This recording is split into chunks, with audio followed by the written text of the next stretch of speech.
ఎవరు గొప్ప అని అడిగారు అనుకోండి, మర్త్యలోకము అంటే పుట్టిన ప్రతి ప్రాణి చచ్చిపోవలసిన అవసరం ఉన్నటువంటి లోకానికి మర్త్యలోకం అంటారు. మనం అందరం మర్త్యలోకంలో ఉన్నాం కాబట్టి శరీరాలు విడిచిపెట్టాలి. కాబట్టి మనం గొప్ప దేవతలు గొప్ప అంటే దేవతలు గొప్ప కాదు, మనమే గొప్ప. సమస్త ప్రాణికోటి యందు దేవతలతో కలిపి ఎవరు గొప్ప అంటే మనుష్యుడే గొప్ప.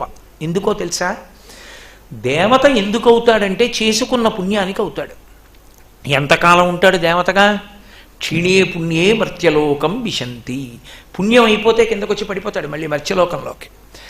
అదే పోని మళ్ళీ పుణ్యం చేసుకుందామంటే కర్మాధికారం ఉండదు. దేవతలకి యజ్ఞయాగాది క్రతువులు చేసే అధికారం లేదు. అందుకే మీరు ఎక్కడ దేవతలు యజ్ఞం చేశారని ఉండదు, దేవతలు పూజలు చేశారని ఉండదు. వాళ్ళు అనుగ్రహిస్తారు హవిస్సులు తిని, అంతే. వాళ్ళ పుణ్యం అయిపోతే కింద పడిపోతారు. కాబట్టి వాళ్ళు ఉన్నతిని పొందడం అన్న మాట వాళ్ళకు ఉండదు. తిరియక్కుకి ధర్మం అన్న మాట లేదు.